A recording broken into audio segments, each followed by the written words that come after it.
ఒకసారి నేను మా కుమార్తెలు ముగ్గురిని తీసుకుని వెళ్ళి డిసెంబర్ మాసంలో దుప్పట్లు పంచిపెడదామని చెప్పి అలా రోడ్డు మీదకి వెళ్ళాం. That's what we do some times. నా పిల్లల్ని ఆ టైంలో రాత్రి 11:30-12 గంటల టైంలో అలా రోడ్ల మీద తీసుకెళ్ళడం నా ఉద్దేశం ఏంటో తెలుసా?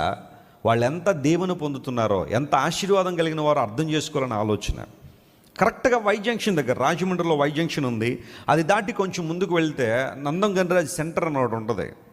అక్కడ ఒక వ్యక్తి రోడ్డు ప్రక్కన పడుకుని ఉన్నాడు. నేను మా ధన్యాకు నిత్యాకు చెప్పాను, ఒక దుప్పటి తీసుకెళ్ళి అతని మీద కప్పేసి వచ్చాడు నాయన అని చెప్పాను. కారు దిగి వారు వెళ్ళి దుప్పటి ఇలా కప్పగానే కొన్ని 100 దోమలు రివ్వునెగిరినాయి పైకి. మా ధన్య ఏడ్ చేసింది, వెంటనే కారులోకి వచ్చి, daddy how come he's been survived, అతను ఎలా బతుకుతున్నాడు డాడీ?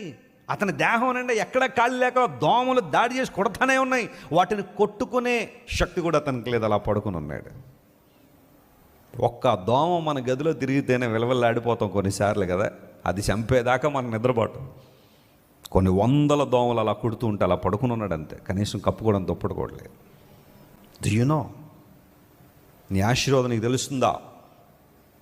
దేవుడిని నిలబెట్టిన విధానం నీకు అర్థమవుతుందా? ప్రతిసారి కంప్లైనింగ్ మోడ్లోకి వెళ్ళి నాకు అది లేదు ఇది లేని ఏడుస్తున్నావే కానీ దేవుని స్తుతించగలుగుతున్నావా?